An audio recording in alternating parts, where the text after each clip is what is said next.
This video is part 6 in a series that provides an overview of the National Folklore Archive Initiative, NFAI, and an introduction to the function and content of its Folklore Collections Database, the FCD. Video 6, Creating Entity Records for Individuals. In the previous video, we discussed the nature of entity records and name authorities. In this video, we'll be discussing how to create an entity record for an individual in the FCD. Creating records for all the entities associated with a collection is the first thing you do after creating your repository record. To recap, an entity is an organization, meeting, or individual that created or contributed to the creation of the archival collection being described. An entity can also be a repository or individual that had custody of the collection in the past. We'll start by reviewing how an entity record looks to front-end users of the FCD. For the sake of an example, I'm going to choose an entity from the Vermont Folklife Center archive. Starting at the FCD homepage, I'm going to select the search box and I'm going to type in Martha Pellerin. You can see below there's collection associated with her, some items, then entities. We're most interested in the entity here, so we're going to select the Pellerin Drury, Martha entity. The entity record is divided into two parts: the entity record itself and the list of materials associated with that entity. The first piece of information lets us know what kind of entity it is, an individual. Then there's the NFAI automatically generated identifier, preferred name, and the dates and biographical data we've entered. And then below it, a list of objects in the FCD that are associated with this entity. Cool. So next we're going to go through the steps of creating a new entity record using the FCD cataloging interface.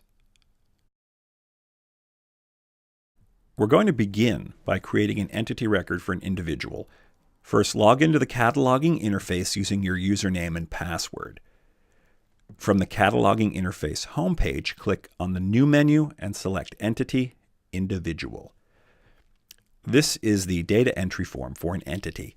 Looking over at the left-hand side of the screen, you can see the 6 components to an entity record: basic info, alternate names, contact info, relationships, links, and summary. You must enter the relevant data into each form and save it before you're able to move on to the next form. Not every form will necessarily need to be filled in for each entity. However, at minimum, you will need to fill in the basic info as completely as possible. I'm going to start filling in info for AFS Executive Director Tim Lloyd as an example, beginning with the basic info form. In the preferred name field, we'll type Timothy Lloyd. The deceased field, since Tim is alive and kicking, we'll select the No Radio button. The Library of Congress Name Authority field. This displays linked data from the LC Name Authority file. By typing a name into the window, you'll be able to browse a list of similar names already in the LC file. A search for Lloyd Timothy pulls up several. As the previous video indicated, the established name for Tim is Lloyd Timothy Charles. Now, we happen to know that, so what we're going to do after we enter it here is go back up to the preferred name and enter Tim's middle name into the middle name field. What if you're not sure, though? It's very useful to double check by searching the LC Name Authority file directly. Open a new browser tab, type in the URL for the LC Name Authority file, id.loc.gov/authorities/names.html into the address bar and hit enter.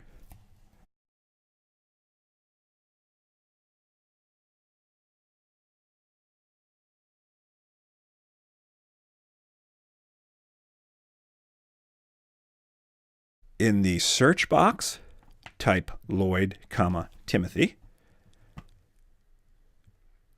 and hit search. As you can see, there are several Timothy and Tim Lloyds in the system, but which is the correct one? We happen to know, but let's say we're not sure.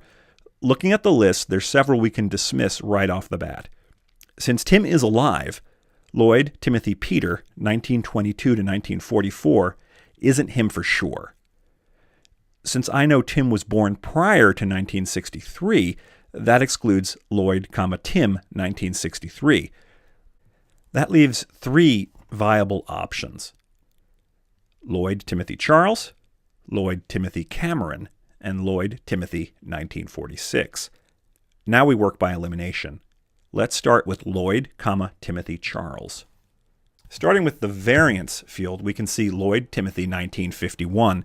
That lines up well with what I think should be Tim's year of birth. Moving through the record, we come to the date of birth field. If I knew Tim's actual birthday, this would be another clue.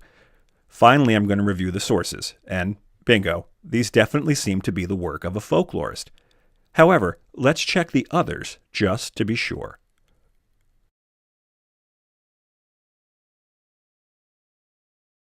Lloyd Timothy Cameron. Let's review the record. Going down to the sources, this Timothy Lloyd was a composer who died at 24 years old. Definitely not our Tim. Let's go back and check the last one.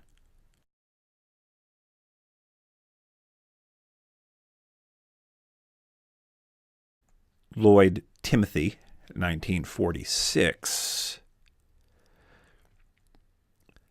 Scrolling down to sources here, we see a reference to law, and further down a reference that states this Timothy Lloyd is an English judge. Also not our Tim.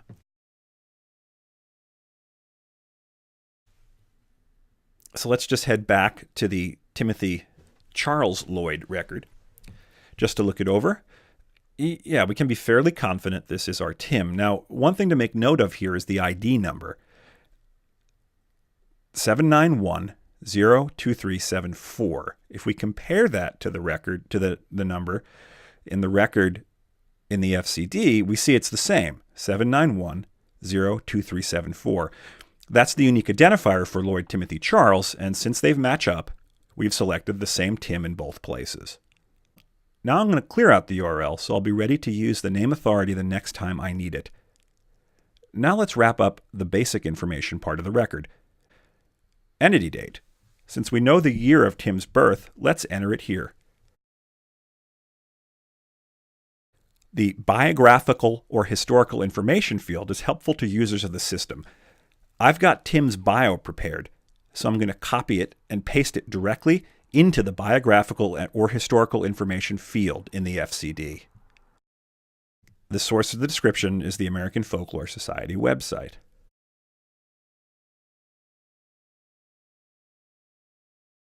Okay, let's go enter the display name now. Lloyd Timothy Charles.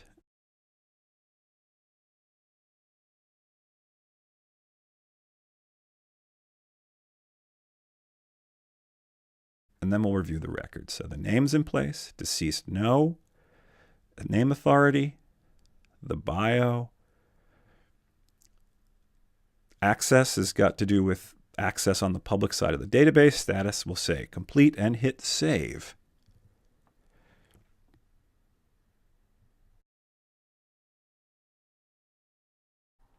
Now let's scroll back up and see what other parts of the record we still need to enter. The remaining forms are alternate names, contact info, relationships, links, summary, and log. Let's start with alternate names. Not every entity will have an alternate name, but this one certainly does. The entity we've officially identified as Timothy Lloyd goes by Tim Lloyd most of the time, so we'll be sure to include that alternate form of the name as a part of his entity record. The next form, contact info, we're going to skip. This is more for use with organizations than individuals, although you could use it for an individual. Next is relationships. As you can see, this form is currently blank. As you begin entering collections and start relating this entity to the collections and other objects, this form will begin to populate. If there are already collections in the FCD that relate to this entity, you can also fill them in here. As an example, I'll create a relationship between Tim and one of the Vermont Folklife Center collections, the Stubb Lewis collection. You can see the field populated with the name of the collection. And now it wants to know the role Tim served in regard to the collection. For this example, we'll say he contributed to the Stubb Lewis collection. We'll go into more detail on what roles mean in later videos in the series. Save the form and move on. The next form is the links form. Once again, most useful for organizations, but individuals can also be used. And this is where you'd put information for sites that contain biographical information on the entity or even a personal website. When entering a link, be sure to put http:// at the start of the URL, or it'll be rejected by the system. Next form is summary. This is a brief overview of what you've entered. Finally, log. This is just a log of all the changes made to the record and who made them since it was created. Okay, now I've entered all the information we need for this entity and saved it. Let's take a look at the record from the user side of the database. Okay, here we are at the FCD homepage. I'm going to type Timothy Lloyd into the search box. You can see it here in the drop-down. There you go. There's the entity record for Tim Lloyd we just created. So that's how you create an entity record for an individual in the FCD. In the next video, we'll review how one creates entity records for meetings and organizations.